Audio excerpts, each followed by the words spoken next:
Hello friends, तो आज का क्लास हमारा बहुत ही ज़्यादा इंटरेस्टिंग होने वाला है क्योंकि आज के क्लास में हम लोग प्रकाश के परावर्तन के गुण के बारे में पढ़ने वाले हैं। देखिए, प्रकाश का एक बहुत ही इंटरेस्टिंग गुण होता है जिसको कहा जाता है प्रकाश के परावर्तन का गुण। क्या होता है ये प्रकाश के परावर्तन का गुण?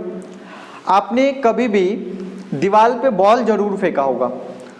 रबर की जो बॉल आती है, जब भी आपने उस दीवार पे बॉल को फेंका होगा तो आपने क्या देखा होगा कि वो बॉल जो है उस दीवार से टकराकर वापस हमारी तरफ ही आता है, जिसको बोलते हैं बाउंस बैक। नहीं, वो बॉल क्या होता है, बाउंस बैक होता है, फिर से टकराकर वापस हमारी तरफ ही आता है। तो ठीक उसी प्रकार वही गुण प्रकाश के अंदर भी पाया जाता है। जब हम प्रकाश को भी किसी वस्तु के ऊपर फेंकते हैं, जब प्रकाश भी किसी वस्तु से टकराता है, तो जिस प्रकार बॉल वहां से बाउंस बैक होता था, सेम टू सेम प्रकाश भी उसी तरीके से उस वस्तु से टकराकर क्या होता है, वापस उसी माध्यम में लौट आता है। और फ्रेंड्स, प्रकाश के अंदर यही जो इंटरेस्टिंग गुण पाया जाता है, इसी गुण को कहा जाता है प्रकाश के परावर्तन का गुण। तो शायद आपको समझ में आया होगा कि ये प्रकाश का गुण सेम टू सेम बॉल की तरह ही काम करता है। तो चलिए फ्रेंड्स, इसको हम लोग परिभाषित करने की कोशिश करते हैं।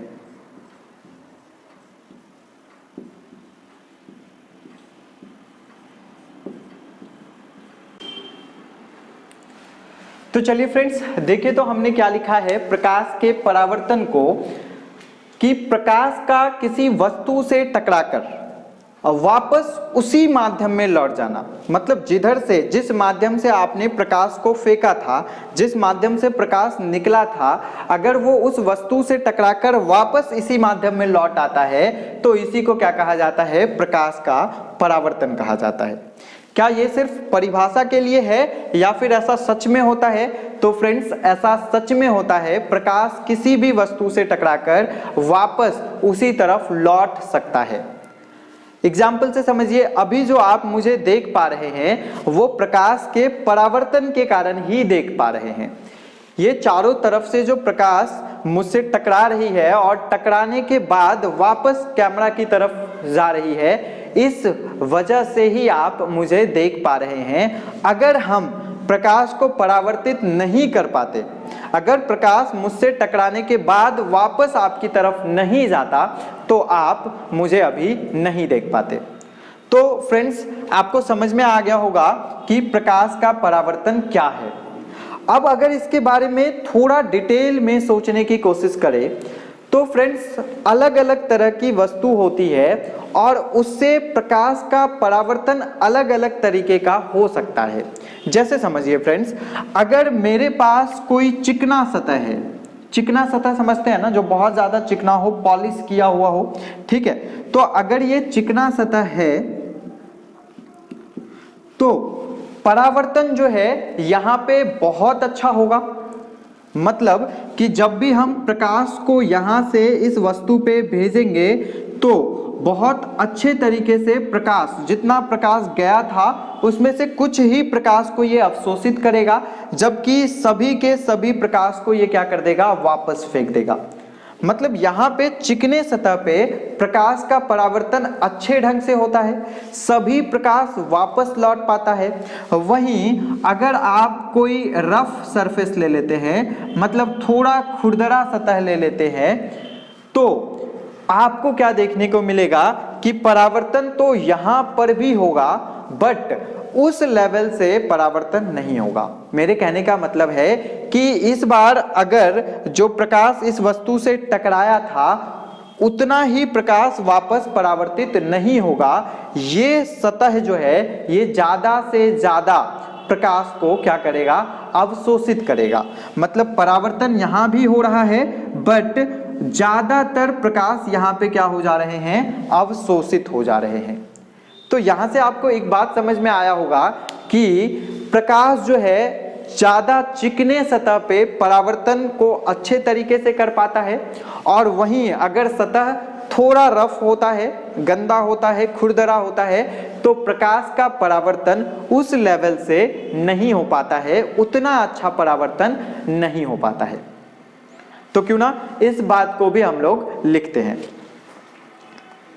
तो चलिए फ्रेंड्स देखिए, तो इस बात को हमने कैसे लिखा है कि अच्छी तरह से पॉलिश की हुई चिकनी सतह, मतलब वैसे सतह जो अच्छे तरीके से पॉलिश किया हुआ है, बहुत चिकना है, उसको छूने के बाद जैसे ये बोर्ड बहुत ज़्यादा आपको चिकना महसूस हो, तो वैसे सतहों पर प्रकाश का ज़्यादा भाग परावर्तित हो जाता है, मतलब वापस चला जाता है।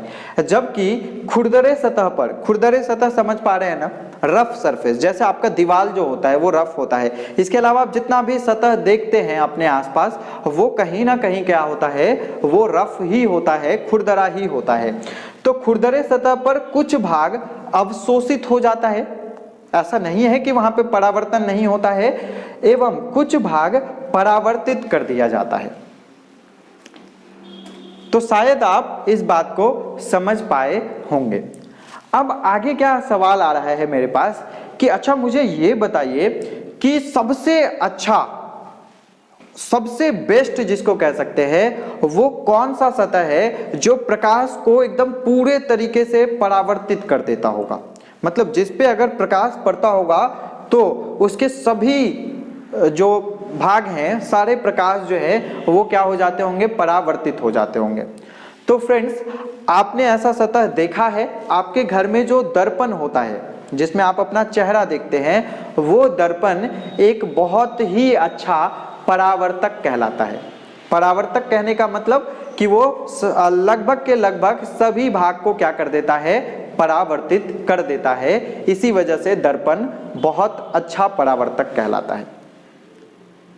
लगभग के लगभग वो 95% भाग को दर्पण क्या कर सकता है, प्रकाश के 95% भाग को वो परावर्तित कर देता है। इसी वजह से अगर आपसे पूछा जाए कि प्रकाश का सबसे अच्छा परावर्तक कौन है, तो आप क्या बताएंगे, दर्पण का नाम लेंगे।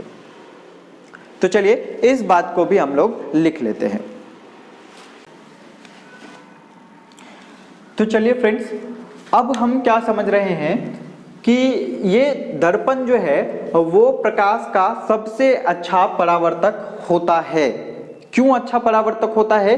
क्योंकि वह प्रकाश के 95% भाग को क्या कर देता है, परावर्तित कर देता है, मतलब 5% भाग, बहुत छोटा भाग को वो अवशोषित करता है। अब एक सवाल आ रहा है कि ऐसा क्या है दर्पण में, या फिर दर्पण होता क्या है, क्यों दर्पण प्रकाश के इतने भाग को परावर्तित कर सकता है, या फिर दर्पण से रिलेटेड जितने भी सवाल हमारे मन में आ रहे हैं, अब उनका जवाब हम लोग ढूंढने की कोशिश करेंगे। तो सबसे पहले तो मेरे मन में जो सवाल आया कि दर्पण को बनाया कैसे जाता है, उसके बाद हम बात की बात कर लेंगे। तो देखिए फ्रेंड्स, दर्पण को बनाना बहुत आसान है। दर्पण को क्या किया जाता है, एक कांच के टुकड़े को, कांच तो समझते हैं ना आप लोग, कांच जिससे आर पार दिख पाता है, वो जो पारदर्शी कांच होता है, वो एक पतले पारदर्शी कांच को लिया जाता है, और उस पारदर्शी कांच को, जैसे देखिए मेरे सामने ये कांच है, ये इस पारदर्शी कांच को क्या कर लिया जाता है, इसके पीछे वाले हिस्से में हम लोग क्या करते हैं, उसको रजतित कर देते हैं। अभी ये दर्पण बना हुआ कांच है, अगर ये पारदर्शी कांच होता तो इससे आर पार दिख रहा होता। अब हमने क्या किया, इसके पिछले भाग को क्या कर दिया है, रजतित कर दिया है। इसका क्या मतलब हुआ? इसका मतलब हुआ कि हमने इसके ऊपर चांदी की एक पतली परत चढ़ा दी है, पेंट कर दिया है चांदी के पतले परत से। जरूरी नहीं है कि चांदी का ही परत होना चाहिए, चांदी अगर लेंगे तो बहुत अच्छा दर्पण बनेगा।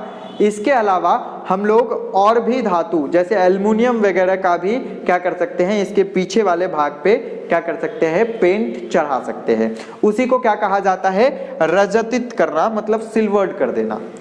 जब पेंट चढ़ जाता है तो उसके बाद हम लोग क्या करते हैं, उसको किसी गहरे रंग से, किसी रंग से, रंग तो समझते हैं ना, उसी रंग से पेंट कर दिया जाता है। किस लिए पेंट किया जाता है? ताकि आपने जो उस धातु का उसके ऊपर पेंट चढ़ाया था वो निकल ना जाए, वो उखड़ ना जाए। इसी वजह से यहाँ पे जो आपको ये दिख रहा है, इसके पीछे क्या रहा होगा, किसी धातु का हमने पेंट चढ़ाया होगा और उसके बाद से हमने एक दूसरे रंग को इसके प्रोटेक्शन के लिए, ताकि वो रंग निकल ना जाए, उसके प्रोटेक्शन के लिए एक दूसरा रंग हमने इसके ऊपर कर दिया है। और इसके बाद फिर ये क्या हो गया है, एक दर्पण का निर्माण हो गया है। तो फ्रेंड्स, आप समझ चुके होंगे कि दर्पण को बनाना बहुत आसान है। देखिए तो हमने कैसे लिखा है कि चिकने कांच की एक समतल प्लेट को, एक समतल भाग होना चाहिए कि एक भाग को क्या कर देंगे हम लोग, रजतित कर देंगे। इसका मतलब आप समझ पाए होंगे, रजतित करने का मतलब किसी भी धातु का उसके ऊपर एक परत चढ़ा देना। रजतित कर दिया जाता है तथा उसे एक गहरे रंग से पेंट कर दिया जाता है। किस लिए पेंट किया जाता है, ताकि वो जो रजतित किया है हमने वो उखड़ ना जाए, जिससे वह कांच अब किस में परिवर्तित हो जाता है, अब वो कांच दर्पण बन जाता है। तो फ्रेंड्स, अगर ये बात हम समझ गए कि चलिए दर्पण क्या होता है, तो फिर और भी बहुत सारे सवाल बचे हैं कि ये दर्पण क्यों प्रकाश के सभी भाग को परावर्तित कर पाता है। फ्रेंड्स, इसलिए कर पाता है क्योंकि यहाँ पे हमने जो उसके ऊपर एक धातु का पेंट चढ़ाया था, वो धातु जो है क्या करता है, बहुत अच्छा परावर्तक होता है। वो बहुत अच्छे तरीके से क्या कर देता है, प्रकाश को परावर्तन कर देता है। तो फ्रेंड्स, आई होप कि आप इस बात को समझ पाए होंगे। और भी इसके कुछ डिटेल्ड है कि क्यों ये अच्छा परावर्तक होता है। वो प्रकाश के आपको प्रकाश का एक तरंग गुण भी होता है, तरंग नेचर भी होता है। उसके वे फिर बहुत ज़्यादा हो जाएगा, बहुत ज़्यादा डिटेल हो जाएगा। तो अभी हम लोग फिलहाल इस चीज़ को समझ लेते हैं। अब आगे की क्या बात है, तो चलिए पहले इसको नोट कर लेते हैं।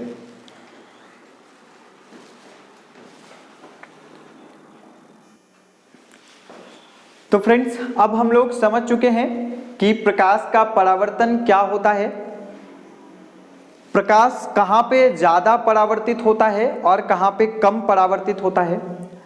अब हमें समझना है परावर्तन के नियम को। अब ये क्या है परावर्तन का नियम? देखिए, परावर्तन जो होता है किसी वस्तु से, वो एक नियम की तरह होता है।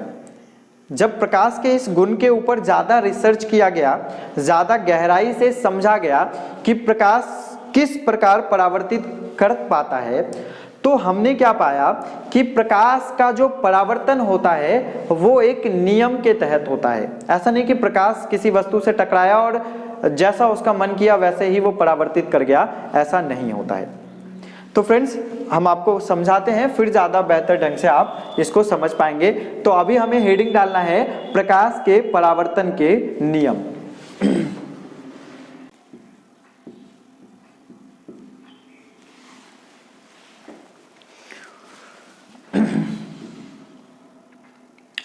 तो चलिए फ्रेंड्स, इस परावर्तन के नियम को बहुत अच्छे ढंग से समझने के लिए हमें क्या करना होगा, एक दर्पण लेना होगा। अच्छा, दर्पण को हम कॉपी में कैसे दिखाएंगे? सिंपल, आपको एक लाइन खींचना है और इस लाइन के पीछे आपको इस ढंग से क्या कर देना है, छोटा छोटा लाइन खींच देना है। ऐसा क्यों कर रहे हैं हम? क्योंकि हम एक समतल कांच लिए हैं और एक समतल कांच के पीछे हमने क्या किया है, इस तरीके से उसको रजित कर दिया है। इसी वजह से हम दर्पण को इस कारण दिखा रहे हैं।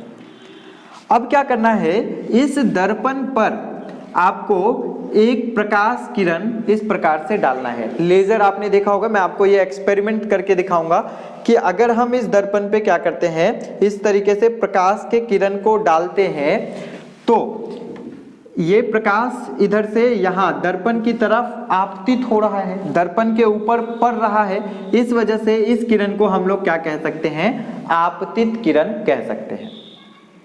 और ये जिस बिंदु पर पड़ा है, देख रहे हैं ना आप, यहाँ पर पड़ा है, इस बिंदु को हम लोग आपतन बिंदु भी कह सकते हैं। तो फ्रेंड्स, दो चीज समझे, आपतित किरण और इसको क्या कहा जाता है, आपतन बिंदु। और दर्पण को हमने कुछ इस प्रकार से बनाया है। तो फ्रेंड्स, सोचिए, अगर ये प्रकाश को जब हमने यहां से इस प्रकार डाला और अगर ये दर्पण है तो आपको पता है प्रकाश वापस आ जाएगा।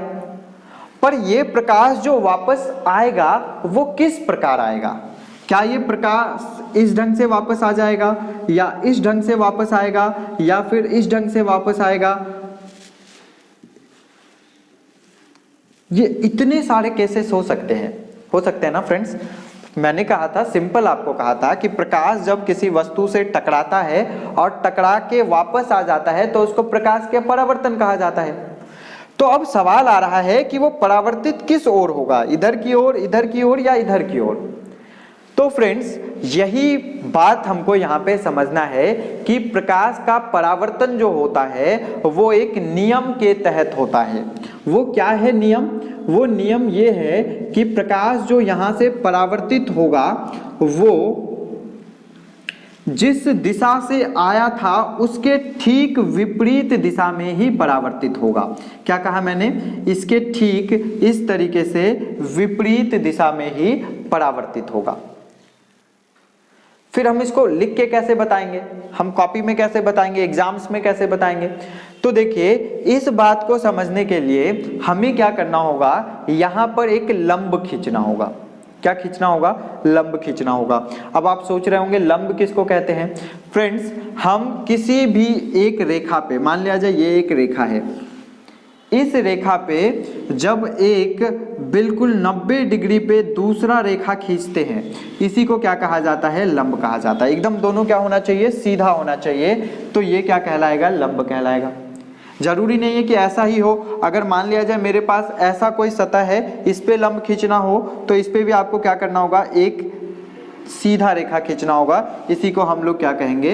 इसी को हम लोग लंब कहेंगे। बात आए क्या समझ में? तो लंब किसी भी रेखा पे खींचा जा सकता है, चाहे वो रेखा कैसा भी हो। ये देखिए, ये क्या हो गया? लंब हो गया। बात आए क्या समझ में? तो हमें यहां पर इस नियम को समझने के लिए यहां पर भी एक लंब खींचना होगा। अब कहां से वो लंब खींचना होगा? वो लंब हमें आपतन बिंदु से खींचना होगा। क्या करना होगा? आपतन बिंदु से एक लंब खींचना होगा। तो आपको आपतन बिंदु दिख रहा है क्या? बिल्कुल दिख रहा है, वो है आपतन बिंदु। और दर्पण देखिए तो किस प्रकार है? ऐसा है ना। तो इस दर्पण पे लंब खींचना है। अब आपको पता है ना लंब कैसे खींचेंगे? एकदम सीधा लाइन होना चाहिए, इसको हम क्या कहेंगे? लंब कहेंगे। तो फ्रेंड्स देखिए, हमने लंब खींच लिया। आपको बताएंगे कि हम ऐसा क्यों कर रहे हैं, लंब क्यों खींच रहे हैं। अच्छा, अगर हम लंब खींच चुके हैं तो अब एक बात बताइए कि ये आपतित किरण इस लंब के साथ किसी कोण का निर्माण कर रहा है क्या? बिल्कुल कर रहा है। ये जो आपतित किरण और इस लंब के बीच का कोण है। अच्छा, ये कोण क्या होता है? कोण जो है ना, एक लाइन का दूसरे लाइन का पे ढाल बताता है। जैसे समझिए फ्रेंड्स, ये एक लाइन है ना और ये एक लाइन है ना, तो इन दोनों लाइन का जो ढाल होगा ना, कितना ढाल पे है, कितना ज्यादा झुका हुआ है, वो कौन बताता है? कोण ही बताता है। अलग अलग ढाल को अलग अलग कोण से नापते हैं। जैसे समझिए, यहाँ पे देखिए ढाल क्या हो गया है? घट गया है ना। तो इसको भी हम किससे नापेंगे? कोण से नापेंगे। तो आपको समझ में आया होगा कि कोण किसको कहते हैं? एक रेखा पर दूसरे रेखा का ढाल को ही क्या कहा जाता है? कोण कहा जाता है। अच्छा, कोण को अगर हम थोड़ा ज्यादा फील करना चाहते हैं तो चलिए हम आपको क्या करवाते हैं? फील करवाते हैं। अच्छा, उससे पहले आप लंब समझ चुके हैं ना, लंब क्या है? कंफ्यूज मत होइएगा। किसी भी एक रेखा पे जो सीधी रेखा होती है, लंबवत रेखा होती है, 90 डिग्री पे जो रेखा होती है, उसी को क्या कहा जाता है? लंब कहा जाता है। अब हमारा डिस्कशन था कहां पर? अब हमको समझना था कि कोण क्या होता है। तो देखिए फ्रेंड्स, हम लोग कोण समझते हैं। मान लिया जाए ये एक रेखा, ये एक रेखा, ये और ये चार रेखा हमने खींचा है। यहाँ पे अगर आप ढाल देखिए, इस रेखा का इस पे ढाल देखिए, बहुत कम दिख रहा है ना। ढाल बहुत, सॉरी, ये ढाल बहुत अधिक है ना। आप इसको जैसे भी देखें, ढाल इसको कम भी समझ सकते हैं, अधिक भी समझ सकते हैं। ये देखिए, अगर आप इस लाइन से देखेंगे तो ढाल आपको क्या दिखेगा? कम दिखेगा। अगर आप इसके रिस्पेक्ट में देखेंगे तो ढाल क्या दिखेगा? अधिक दिखेगा, बहुत ज्यादा ढाल है। तो ढाल को ही हम लोग क्या करेंगे? मापेंगे। तो ये एक ढाल हो गया। अब देखिए, यहाँ का ढाल अगर देखिए तो क्या हो गया? इसके लिए इसका ढाल बढ़ गया है ना, ठीक है। और ज्यादा जाते हैं, ये देखिए ढाल और बढ़ गया है ना। हाँ, इस बार देखिए ढाल तो बहुत ज्यादा बढ़ गया है। तो इस तरीके से एक रेखा पर दूसरे रेखा के ढाल को ही हम लोग किससे नापते हैं, कोण से नापते हैं। अच्छा, फिर कोण कैसे बनाते हैं हम लोग? देखिए कोण का माप जो करेंगे वो कैसे करेंगे, जब एक रेखा दूसरे रेखा पे एकदम ऐसे चढ़ा हुआ हो, ये पहला रेखा था और दूसरा रेखा इस पर ही क्या है, चढ़ा हुआ है, तो इसका मतलब है कि ये 0 डिग्री है। अब ये जैसे जैसे उठना शुरू होगा, ये रेखा इस तरीके से उठा थोड़ा सा तो 1 डिग्री हो गया, फिर इस प्रकार से 2 डिग्री हो गया, 3 डिग्री हो गया, मतलब जैसे जैसे इसका ढाल क्या हो रहा है, बढ़ता जा रहा है। तो हम कोण को किस में नापते जा रहे हैं, डिग्री में नापते जा रहे हैं। जैसे दूरी को मीटर में नापते हैं, वैसे यहाँ पे कोण को किस में नाप रहे हैं, डिग्री में नाप रहे हैं। तो ये देखिए डिग्री बढ़ता जा रहा है, यहाँ डिग्री और बढ़ गया है, ये इस तरीके से डिग्री और बढ़ गया है। तो हम किस में नाप रहे हैं, कोण को डिग्री में नाप रहे हैं। और जब यही रेखा एक दूसरे पे इस तरीके से एकदम लंबवत आ जाता है, लंबवत हो जाता है, तो इसी को क्या कह दिया गया, 90 डिग्री। इमेजिन करना होगा फ्रेंड्स आपको, इस डिग्री का माप हमने क्या रखा, 90 डिग्री। तो बचाइए, तो बीच में जो रेखा होगा उसको हम क्या कहे होंगे, उसको हम कहे होंगे 45 डिग्री। अच्छा, इसके बाद जब हम जाना शुरू करेंगे तो अब 90 डिग्री से ज्यादा मान होने लगेगा, नहीं 90 के बाद फिर अगर मान लिया जाए ये 30 डिग्री बढ़ गए, तो 9 3 12, अब पूरा कितना हो गया, 120 डिग्री हो गया। मैथ्स में ये पढ़ने को मिलता है, मैथ्स में आपको समझा देंगे बहुत ज़्यादा डिटेल में, तो फिलहाल आप समझ गए होंगे। अच्छा, फिर एक बात और समझ लीजिए, जब ये रेखा इस तरीके से इस प्रकार हो जाए तो इसको हम क्या कहेंगे, इसको हम कह देंगे 180 डिग्री। कैसे फ्रेंड्स, आपको पता है ना, अगर ये बीच में होता तो इतना क्या हो जाता, 90, फिर ये इधर चला गया तो 90 और बढ़ गया, 90 90 कितना हो गया, 180 डिग्री। तो आई होप आप समझ पाए होंगे इस चीज को, वैसे ये मैथ की बात है। तो चलिए अब आगे समझते हैं। तो देखिए, तो ये लंब एक रेखा है और ये आपतित किरण एक रेखा है, इनके बीच के जो ढाल हैं उसको हम क्या कहेंगे, कोण कहेंगे। और इस कोण का एक नाम दे दिया गया, मतलब आपतित किरण तथा लंब के मध्य का जो कोण होता है उसको क्या बोला जाता है, आपतन कोण बोला जाता है। क्या बोलते हैं फ्रेंड्स, एक बार बोलिए, क्या बोलते हैं, आपतन कोण बोलते हैं। और इस आपतन कोण को कैसे दिखाया जाता है, एंगल, ये क्या सूचित कर रहा है, कोण को सूचित कर रहा है, और आपतन कोण है इस वजह से एंगल आई, कोण आई से इसको क्या कर दिया जाता है, सूचित कर दिया जाता है। ये बात आया क्या समझ में? चलिए, अगर इस बात को समझ चुके हैं तो आपको ये समझ में आया कि ये क्या है, आपतन कोण। अब ये प्रकाश जो वापस यहां से परावर्तित होगा, ये उतने ही कोण से होगा जितने कोण से ये आपतित हुआ होगा। मान लिया जाए ये कोण आपको कितना लग रहा है, अगर ये लाइन यहाँ पे होता तो 0 डिग्री, फिर ऐसे ऐसे करके बढ़ा बढ़ा बढ़ा और आपको लग रहा है ये बीच बीच में है, तो ये लगभग कितना रहा होगा, मान लिया जाए ये 45 डिग्री रहा होगा। मेरे कहने का मतलब है कि प्रकाश जो है अब उतना ही कोण से क्या हो जाएगा, परावर्तित हो जाएगा। मतलब अगर ये 45 डिग्री से आपतित हुआ था तो ये 45 डिग्री से ही क्या हो जाएगा, परावर्तित हो जाएगा। यही है नियम, और इसी नियम को क्या कहा जाता है, प्रकाश के परावर्तन का नियम। तो फ्रेंड्स आया क्या समझ में? चलिए मान लेते हैं अगर आपको समझ में आ गया तो अब इसका भी कुछ नाम रख दे क्या, इसको, चूंकि ये परावर्तित किरण है, इस किरण को हम क्या कहेंगे, परावर्तित किरण, और इस कोण को क्या कहेंगे, परावर्तन कोण। तो फ्रेंड्स ये जो कोण है इस कोण को कहा जाएगा परावर्तन कोण। तो इसको हम दिखाएंगे कैसे फ्रेंड्स, ये जो आपको, इससे हम क्या दिखाते हैं, इससे कोण को प्रदर्शित करते हैं, और अगर हम यहाँ पे R लिख देते हैं तो ये क्या हो गया, परावर्तन कोण। तो अब समय आ गया है कि हम क्या करें, इन सभी की परिभाषा को लिखने की कोशिश करें। तो फिर सबसे पहला हमें किसका परिभाषा लिखना है, आपतित किरण की परिभाषा लिखना है। तो चलिए फ्रेंड्स फिर समझते हैं कि आपतित किरण को हम कैसे परिभाषित कर सकते हैं। सतह पर जाने वाली प्रकाश को क्या कहा जाता है? आपतित किरण। जो प्रकाश सतह पर आपतित हो रही है या फिर सतह पर जा रही है उस प्रकाश को हम क्या कह देंगे? आपतित किरण कह देंगे। वहीं परावर्तित किरण किसको कहेंगे? सतह से टकराकर वापस परावर्तित होने वाली प्रकाश किरण को क्या कहेंगे? क्या लिखा है मैंने? सतह से टकराकर वापस परावर्तित होने वाली प्रकाश को परावर्तित किरण, हाँ सही है, परावर्तित किरण कहा जाता है। अगला क्या है? आपतन बिंदु। आपको पता है ना, इसी को आपतन बिंदु कहते हैं। तो जहां पर आपतित किरण जिस सतह पर आपतित होती है उस बिंदु को क्या कहा जाता है? आपतन बिंदु कहा जाता है। अब हमें क्या परिभाषित करना है? आपतन कोण तथा परावर्तन कोण किसको कहेंगे? तो चलिए ये भी समझते हैं।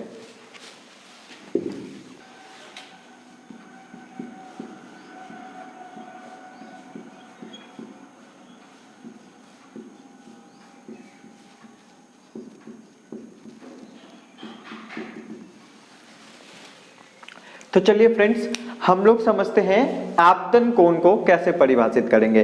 तो आपतित किरण तथा लंब के मध्य के कोण को, आपको पता है ना, इस किरण को क्या कहते हैं? आपतित किरण कहते हैं। और ये जो हमने लंब खींचा था इसी को अभिलंब कहते हैं। तो आपतित किरण और अभिलंब के मध्य का जो कोण होगा इसी को क्या कहा जाएगा? आपतन कोण कहा जाएगा। आपतन कोण को हम किससे प्रदर्शित करेंगे? कोण I से हम आपतन कोण को प्रदर्शित कर सकते हैं। उसके बाद आगे परावर्तन कोण क्या है? परावर्तित किरण तथा अभिलंब के मध्य के कोण को क्या कहा जाता है? परावर्तन कोण कहा जाता है।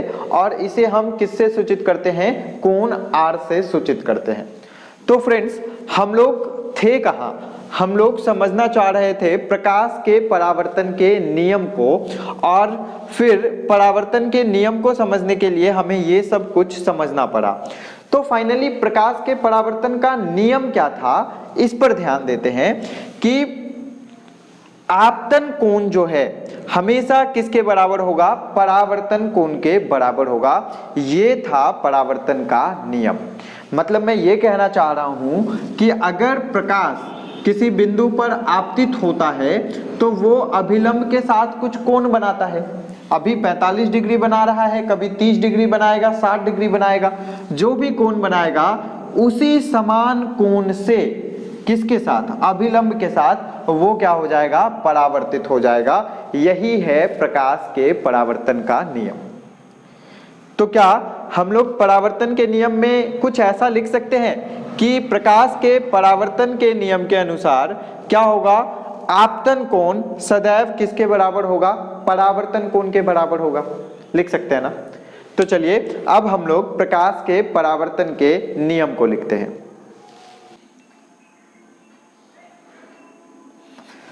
तो चलिए फ्रेंड्स, अब ये समझते हैं कि प्रकाश के परावर्तन के नियम को परिभाषित कैसे किया जा सकता है। किसी सतह से टकराने वाले प्रकाश का आपतन कोण सदैव परावर्तन कोण के बराबर होगा।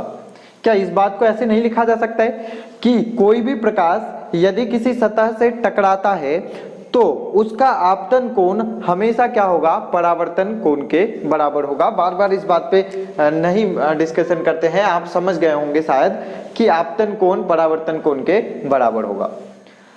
तो ये इसका पहला नियम कह सकते हैं हम इसको। अच्छा, दूसरा नियम क्या हो जाएगा इसका? ये कोई खास नियम नहीं है, बस एक बात समझना है इससे मुझे कि आपतित किरण कहाँ है भाई? आपतित किरण ये है आपतित किरण। परावर्तित किरण कहाँ गया? परावर्तित किरण ये है परावर्तित किरण। तथा अभिलंब, अभिलंब जानते हैं ना, ये है। तीनों जो है एक ही तल पर होगा। एक ही तल पर कहने का मतलब कि ये इसी तल पे होगा। अगर प्रकाश मेरे इस तल पे पड़ रहा है, इस तल पे पड़ रहा है, तो इसी तल से प्रकाश जाएगा। ऐसा नहीं है कि प्रकाश इस तल पे पड़ा और जाएगा कहाँ से? इधर से जाएगा। मतलब वो सतह जो है ना वो समान रहेंगे। जैसे आप यहां से समझिए, अगर प्रकाश इस तल पर पड़ रहा है तो इसी तल से वापस जाएगा ना। तल का मतलब समझते हैं ना, ये इसको आप y तल बोल सकते हैं, इसको x तल बोल सकते हैं। मतलब लंबाई, चौड़ाई और ऊंचाई, ठीक है, एक सरफेस होता है, एक सतह होता है, उसको क्या कहा जाता है, तल। ये एक तल हुआ, ये अलग तल हुआ। तो जिस तल पर पड़ेगा प्रकाश उसी तल से क्या हो जाएगा, वापस चला जाएगा। बड़ा नॉर्मल सा बात है। ऐसा थोड़ी हो सकता है कि प्रकाश यहाँ से पड़ेगा और जाएगा वहां से, जहां पड़ा है वहीं से जाएगा ना, नॉर्मल सी बात है। अच्छा, दूसरा क्या कह रहा है कि एक ही तल पर होगा एवं एक ही बिंदु आपतन बिंदु पर होगा। अब ऐसा नहीं है कि प्रकाश अगर इस बिंदु से पड़ रहा है तो वो इस बिंदु से वापस निकलेगा, प्रकाश तो उसी बिंदु से परावर्तित होगा ना। तो मेरे कहने का मतलब कि परावर्तन उसी समान तल पे होंगे जिस पे प्रकाश पड़ी है और उसी बिंदु पर होंगे जहां पर प्रकाश क्या हुई थी, आपतित हुई थी। तो आई होप आप इस बात को समझ पाए होंगे और यही दो नियम जो है परावर्तन के नियम कहलाते हैं। तो फ्रेंड्स एक बार आप गौर से सोचिए, ध्यान से सोचिए, कुछ बात इसमें अगर क्लियर नहीं है तो आप कमेंट भी कर सकते हैं, मैं कोशिश करूंगा कि इसको समझा पाऊं।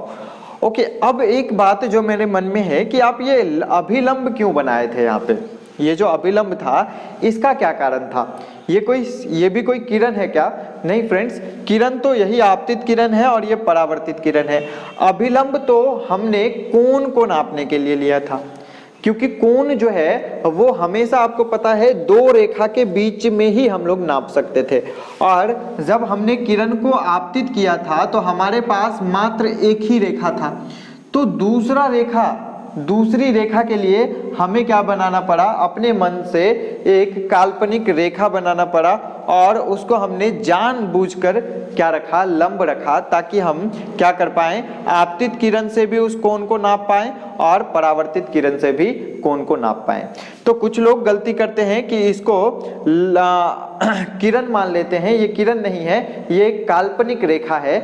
हमने अपनी सहायता के लिए, खुद को समझाने के लिए ऐसा क्या किया है, एक किरण माना है, जिसको हाइपोथेटिकल लाइन कहते हैं। तो फ्रेंड्स आई होप कि ये बात आप समझ चुके होंगे, तो इसको जल्दी से लिख लीजिए।